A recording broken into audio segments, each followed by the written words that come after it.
The massive chamber floated in the emptiness of space, a station so large that it could hold a small moon inside it.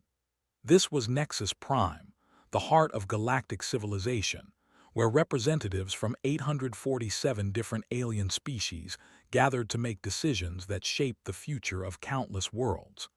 Today, they had gathered to decide the fate of one small blue planet called Earth.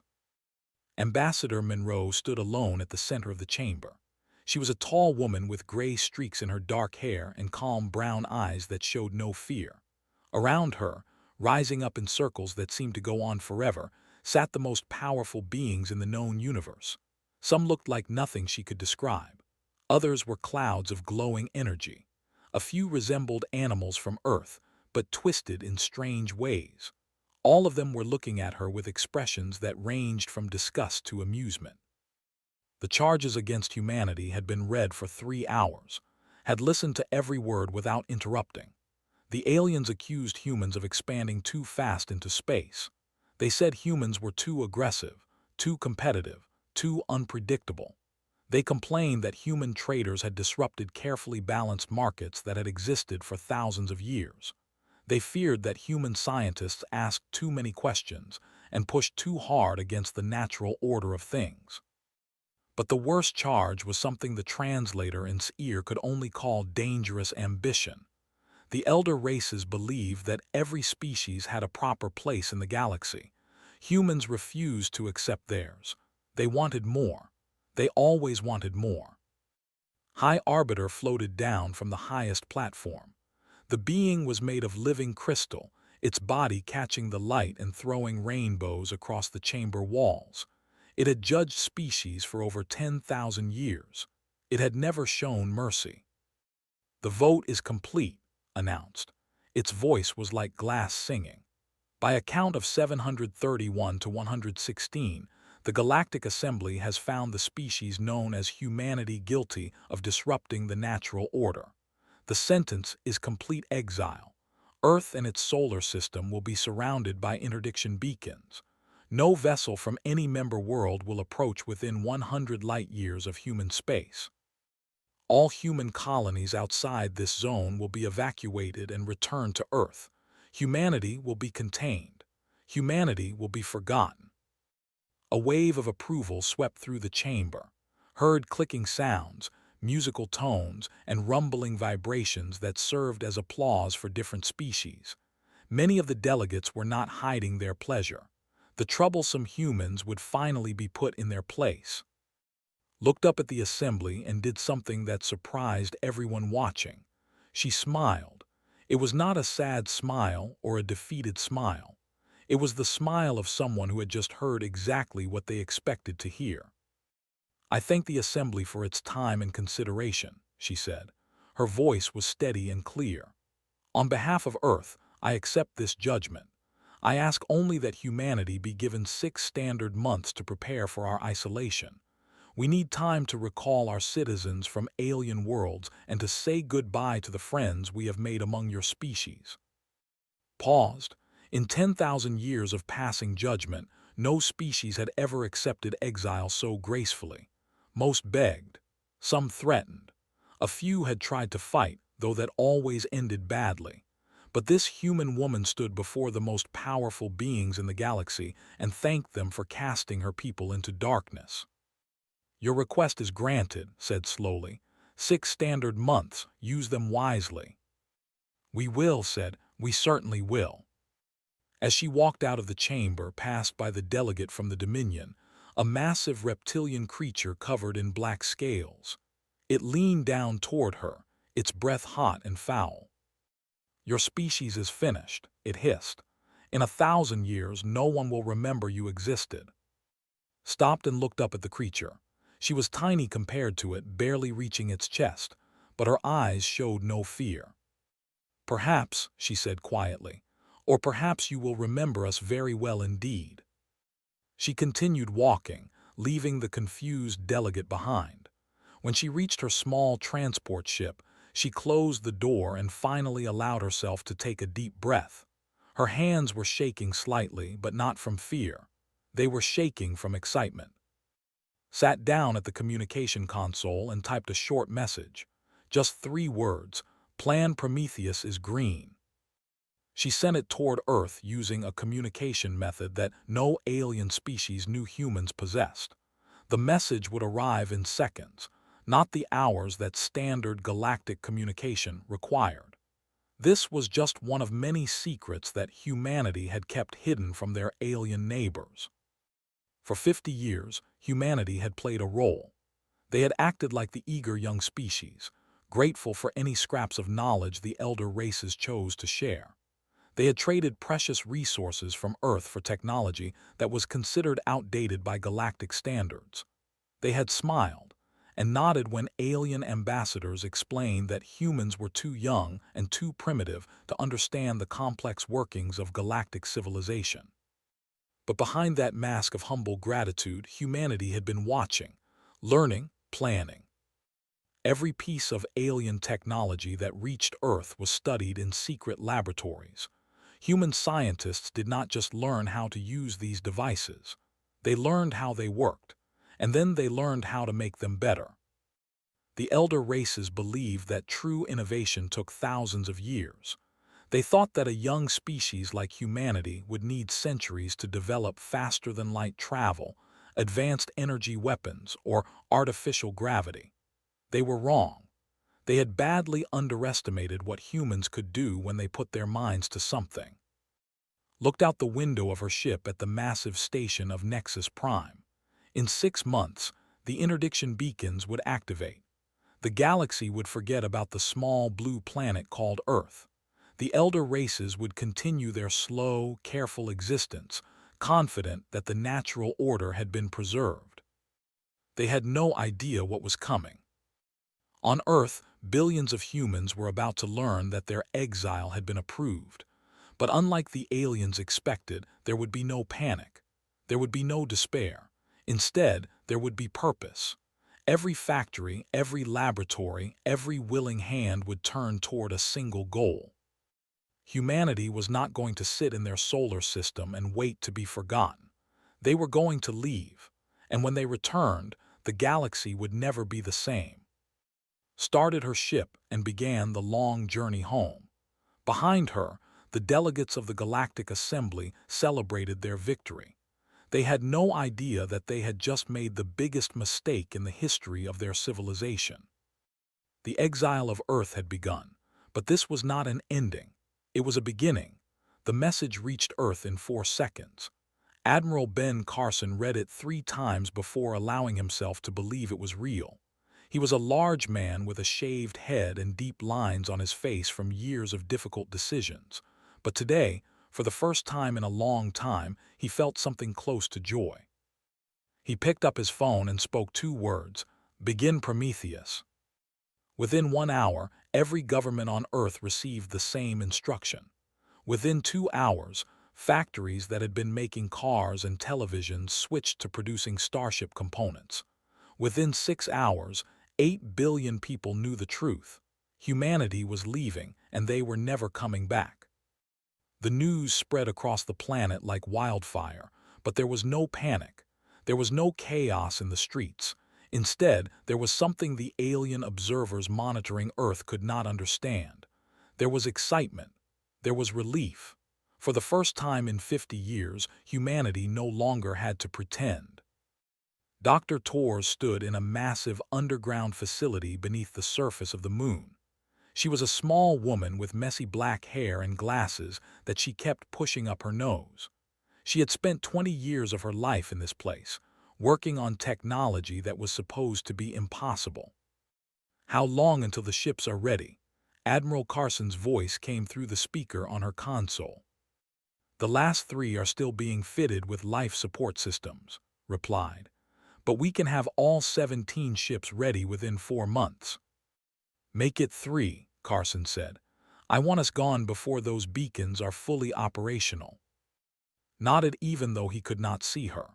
She looked through the reinforced window at the sight that still took her breath away even after all these years. 17 ships, each one 5 kilometers long, floated in the vast construction bay. They were the greatest achievement in human history, and the galaxy had no idea they existed. The ships were called Arcs.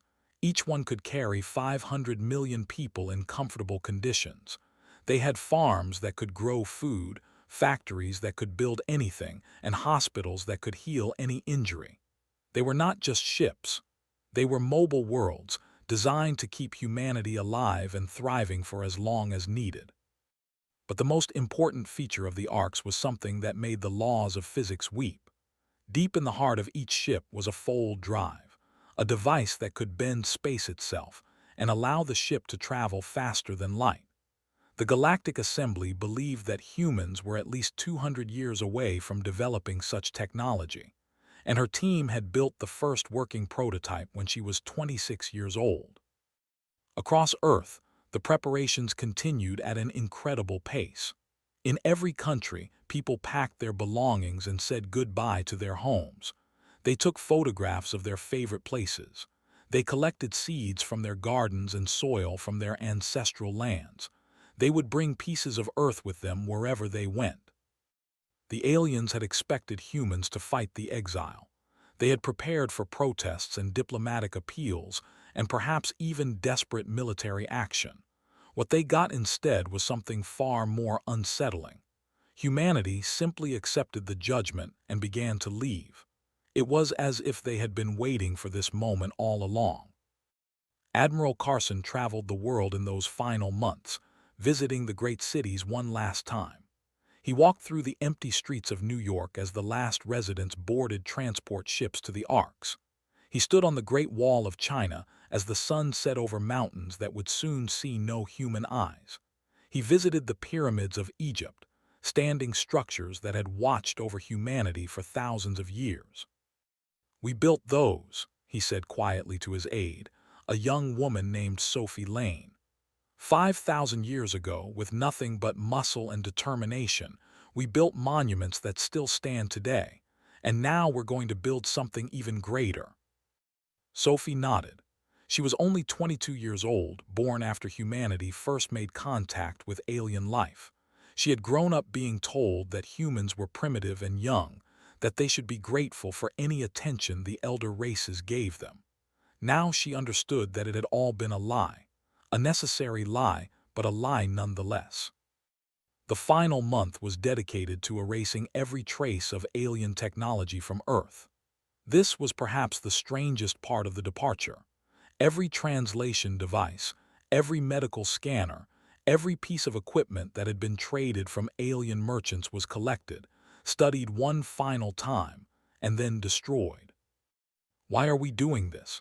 Sophie asked as she watched a pile of alien devices being melted down in a furnace. "Because we don't want them to know what we learned," Carson explained. "Every piece of their technology taught us something. Every device we took apart showed us how far ahead they really were and how to catch up. If we leave this behind, they might figure out how much we actually know." On the final day, the Arcs rose from hidden locations around the solar system. They came from beneath the surface of the moon, from inside hollowed-out asteroids, from deep underwater facilities in Earth's oceans.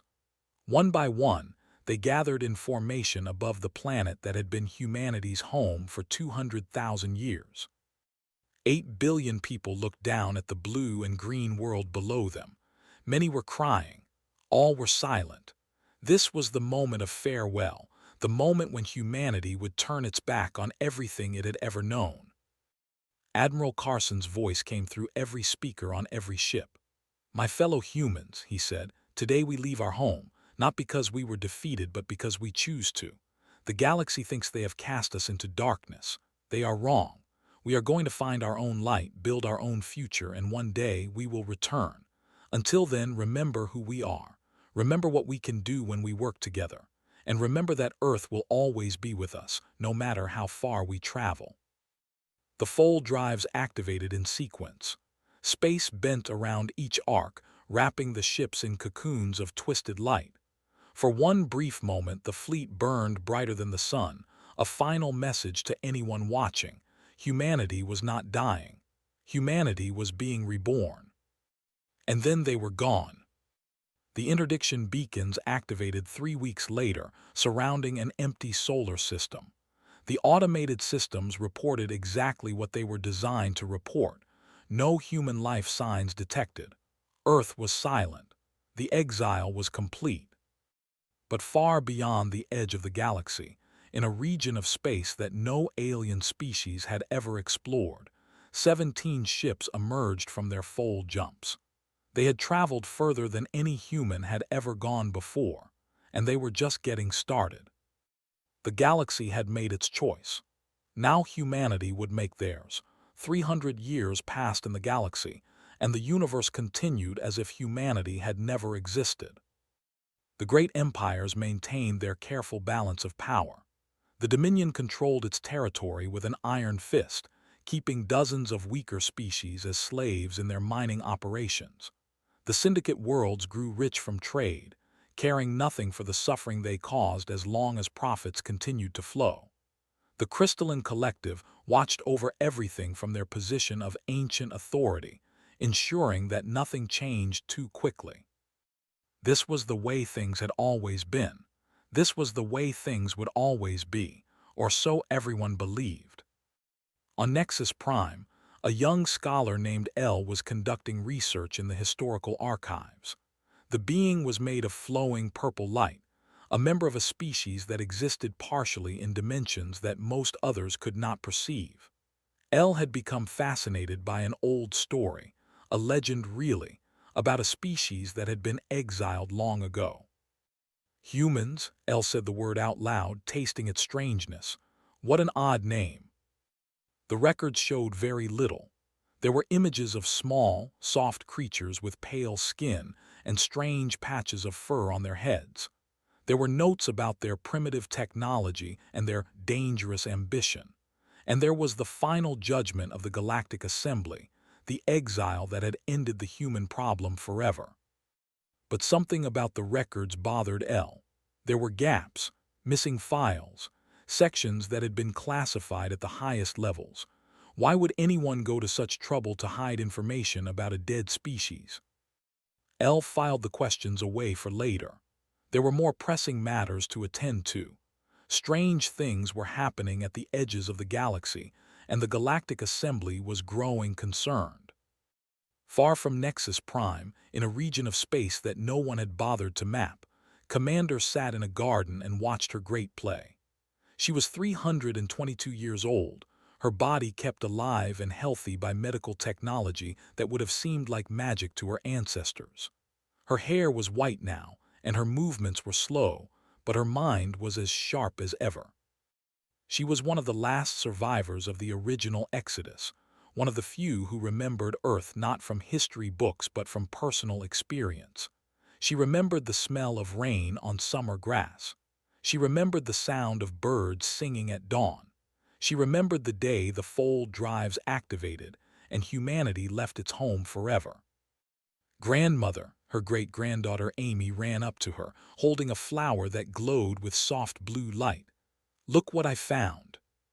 Smiled and took the flower gently. It was a species native to this world, one of 47 planets that humanity now called home. The Commonwealth, they called themselves. 30 billion humans spread across a corner of the universe that the galaxy had forgotten to explore. "It's beautiful," said, "just like you, little one." Amy giggled and ran back to play with her brothers, watched them with a mixture of joy and sadness. These children had never seen Earth. They had never breathed its air or swum in its oceans. To them, Earth was a story, a legend, a distant memory of a home they had never known. But they knew what they were. They knew what humanity could do. And soon, very soon, the rest of the galaxy would learn as well. In the capital city of New Geneva, built on a world with twin suns and purple skies, the leaders of the Commonwealth gathered for a meeting that had been 300 years in the making. Admiral Lisa Grant presided over the assembly. She was the great-great-granddaughter of Admiral Ben Carson, and she had inherited his determination along with his position. "The reports are confirmed," she said, projecting images onto the holographic display. The Dominion has expanded its slave operations to 17 new worlds in the past decade. The Syndicate is financing illegal weapons research, and the Collective continues to do nothing about any of it. The room was silent as the leaders absorbed this information. They had been watching the galaxy from afar for 3 centuries, sending tiny probe ships to gather intelligence and report back. What they had learned was both heartbreaking and infuriating. The galaxy was not a place of wisdom and order, as the elder races claimed. It was a place of cruelty and oppression. Strong species preyed on weak ones. Ancient powers maintained their position through force and fear. Billions of beings suffered in silence because no one cared enough to help them. "We have the technology," Admiral Grant continued. "We have the ships, we have the trained personnel. The question is simple: do we have the will?" An old voice spoke from the back of the room. "We do." Everyone turned to see Commander making her way forward, supported by her walking cane but refusing any other assistance. She had been invited to this meeting as a symbol, a living connection to the days when humanity had been young and vulnerable. But she had not come to be a symbol. She had come to speak. "I was there when they exiled us," she said, her voice still strong despite her age. "I stood in that chamber and watched them vote to throw us into darkness. They called us primitive. They called us dangerous. They thought they were protecting themselves from a threat, but they were wrong. We were never the threat. We were the solution." She reached the front of the room and turned to face the assembly. 300 years of memories burned in her eyes. "Out there," she pointed toward the ceiling, toward the stars beyond, "there are people who need help. There are species who have been crushed under the boots of tyrants for longer than Earth has existed. For 300 years we have built our strength. We have grown our numbers. We have developed technology that the elder races cannot even imagine. And we have done all of this for one reason, so that when the time came, we would be ready." She paused, letting her words sink in. "The time has come. We are ready. It is time to go home." The vote was unanimous. Operation Homecoming was approved. Within 1 year, the Commonwealth would return to the galaxy. But they would not return as the humble, primitive species that had been cast out 3 centuries ago. They would return as something new, something powerful, something that the galaxy had never seen before. They would return as humanity. The Overseer was having a good day. Production in the mines of 4 was up by 3%, which meant his bonus would be larger this month. He walked through the tunnels, watching the workers drag heavy carts of ore through the darkness. They had been slaves here for 12 generations, and they would be slaves for 12 more. This was the natural order of things. Then the sky fell. It started with the defense satellites going dark. One moment they were there, protecting the planet from any threat. The next moment they were gone, disabled by weapons that moved too fast to track. The Overseer barely had time to sound the alarm before the ships appeared. They came out of nowhere, sleek silver vessels that seemed to bend light around their hulls. They were unlike anything in the galactic databases. They were unlike anything anyone had ever seen, and they were everywhere. Captain led the ground assault. He was a tall man with broad shoulders and kind eyes that seemed out of place on a soldier. His armor was a masterpiece of engineering, a suit that made him stronger, faster, and harder to kill than any alien warrior. Behind him came 2,000 Commonwealth Marines, moving with a precision that looked almost like dancing. The guards tried to fight. They fired their weapons and charged with their claws and screamed their war cries.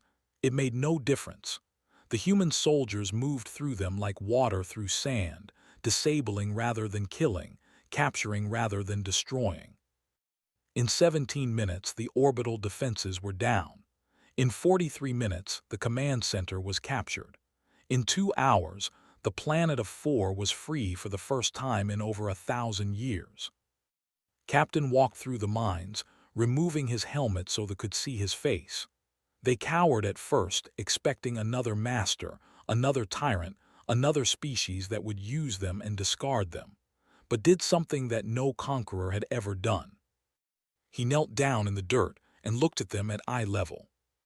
"My name is," he said, his words translated by the device in his ear. "I'm a human and you're free." They did not understand at first. Freedom was not a concept they had words for, but slowly, carefully, they began to realize that something had changed. The chains that held them were being removed. The guards that had beaten them were gone, and these strange new creatures were offering them food, water, and medical care.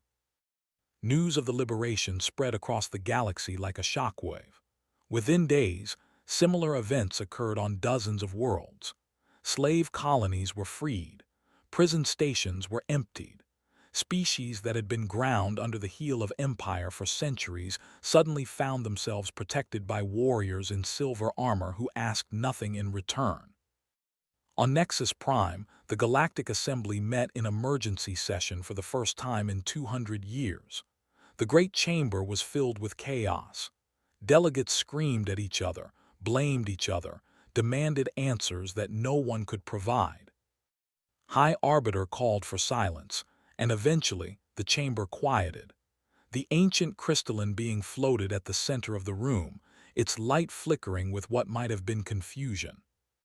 "We have identified the attackers," announced. "They are human." The chamber erupted again. "Impossible," they said. The humans were extinct. The humans were trapped in their solar system. The interdiction beacons had been working perfectly for 300 years. "The beacons are functioning correctly," continued. "Earth remains empty, but the humans are not on Earth. They appear to have established a civilization far beyond our mapped territories. Their technology is significantly more advanced than expected." Admiral Lisa Grant chose that moment to make contact. Her face appeared on every screen in the chamber, a human woman with silver hair and steel-gray eyes. She wore the uniform of the Commonwealth Navy, and behind her, visible through a window, was a fleet of warships that stretched to the horizon. "Greetings to the Galactic Assembly," she said calmly. 3 centuries ago, you voted to exile humanity. We accepted your judgment. We left our home and built a new civilization far from your space. But we never forgot the galaxy we left behind. We never forgot the suffering we witnessed. And we never stopped preparing for this day. The chamber was silent. Every delegate stared at the screen, unable to believe what they were seeing. "We have not returned for revenge," Admiral Grant continued. "We have not returned to conquer. We have returned because there are people who need help, and we have the power to provide it. We are liberating worlds where sentient beings are held in slavery. We are freeing prisoners who committed no crime except being born weak. We are doing what the Galactic Assembly should have done long ago." High Arbiter recovered its composure. "You have no authority here. You are interfering in the internal affairs of sovereign nations. This is an act of war." Admiral Grant smiled. It was the same smile that Ambassador Monroe had given 300 years ago. The same smile that said, "You have no idea what you're dealing with." "We know," she said. "We expected you to see it that way, so let me make our position clear.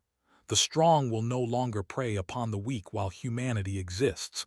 That era is over. You can accept this and join us in building something better, or you can fight us and discover just how much we learned during our exile." The transmission ended. The chamber remained silent for a long moment. Then, as if moved by a single thought, the delegates began to vote. The result was never in doubt. Pride and fear were more powerful than wisdom. The Galactic Assembly declared war on humanity. Admiral Grant received the news on the bridge of her flagship. She nodded once, unsurprised. "They made their choice," she said quietly. "Now we make ours. All ships execute Operation Homecoming Phase 2. Show them what 300 years of freedom can build." The Commonwealth fleet began to move. Across the galaxy, in hidden positions and secret staging areas, human forces prepared for the greatest conflict in the history of civilization. The war for the galaxy had begun, and humanity intended to win. The war lasted 18 months. It was not the war that the elder races had expected. The great powers of the galaxy had spent millions of years perfecting their way of fighting. They arranged their fleets in beautiful formations. They followed rules of engagement that had been established before human ancestors climbed down from trees. They expected their enemies to meet them in honorable battle, ship against ship, weapon against weapon. Humanity did not follow these rules. Commander Jake crouched in the darkness of an air duct on the flagship of the Dominion. He was the leader of a special operations team, 12 soldiers who had spent months sneaking behind enemy lines. They had disabled communication stations, destroyed supply depots, and spread confusion wherever they went.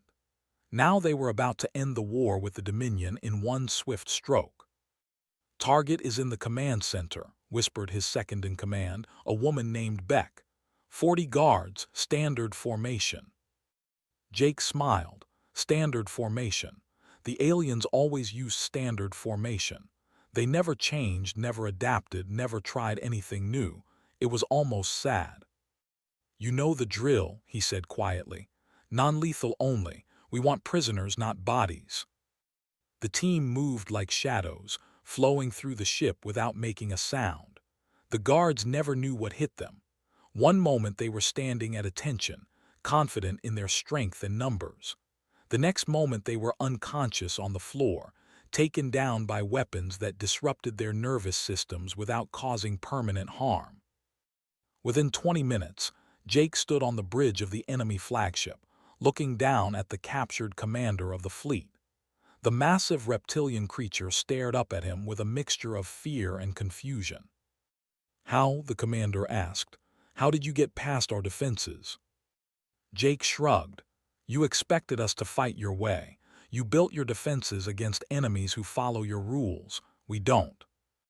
This scene repeated itself across the galaxy. Human forces appeared where they were not expected. They struck targets that seemed impossible to reach. They won battles without firing a single shot by simply cutting off supply lines and waiting for their enemies to run out of fuel and food. The elder races did not understand this kind of warfare. They called it dishonorable. They called it cowardly. They called it cheating, but they could not stop it. The Dominion fell first. Human agents had spent months making contact with the slave species that made up most of the Dominion's population. When the time came, those slaves rose up against their masters, armed with weapons that Commonwealth smugglers had provided. The Great Dominion, which had ruled its territory for 50,000 years, collapsed in a matter of weeks. The syndicate worlds followed soon after. Their power was based on money, and money depended on trade. When human forces started capturing merchant vessels and disrupting trade routes, the syndicate's economy crumbled. Within 3 months, their government was begging for peace. One by one, the great powers of the galaxy surrendered. Some fought longer than others. Some tried to form alliances against the common enemy. But in the end, they all reached the same conclusion. They could not win. Not against an enemy that fought so differently, thought so creatively, and seemed to be everywhere at once. The final surrender came from the collective, the ancient crystalline beings who had presided over galactic civilization for longer than anyone could remember. High Arbiter requested a meeting with Admiral Lisa Grant to discuss terms. They met on a neutral station, a small outpost in an empty region of space. Floated into the conference room, its light dimmer than it had been 18 months ago.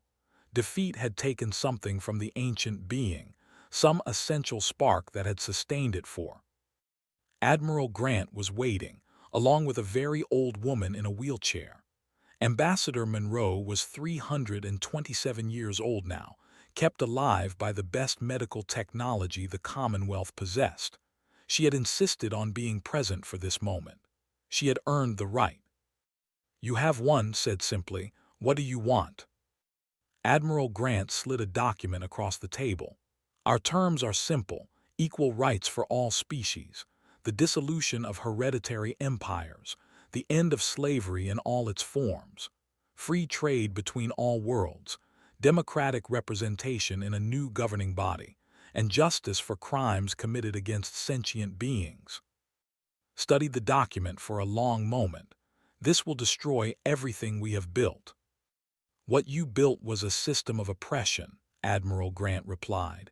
It worked for the powerful. It failed everyone else. We're not asking you to surrender to human rule. We're asking you to join something better. Monroe spoke for the first time, her voice weak but clear. 300 years ago, you stood in judgment over my species. You called us primitive. You called us dangerous. You thought you were protecting the galaxy from a threat, but you were wrong about what we were. She leaned forward in her wheelchair, her ancient eyes meeting the glowing form of. We were never the threat, she continued. We were always the solution. We just needed time to grow strong enough to prove it. You gave us that time when you exiled us. In a way, you created the Commonwealth. You created everything that's happening now. Was silent for a long moment. Then slowly, the ancient being extended a crystalline limb and touched the document. Very well, it said, we accept your terms. The treaty was signed the following day. The Galactic Assembly was dissolved. In its place, a new organization was formed, the Galactic Commonwealth, open to all species who accepted the principles of freedom, equality, and mutual respect. The changes did not happen overnight. Old hatreds and old habits died slowly, but bit by bit, the galaxy began to transform. Slaves became citizens. Subjects became voters. Species that had been enemies for millions of years learned to see each other as neighbors. 10 years after the treaty, a ceremony was held on a planet called New Earth, the capital of human space. A statue was unveiled in the central plaza, a monument to all the humans who had built the Commonwealth from nothing and brought freedom to the galaxy. Admiral Lisa Grant gave the dedication speech, but it was Commander, now over 330 years old, who said the words that everyone remembered. They thought exile was our end, she said, looking up at the statue and the stars beyond.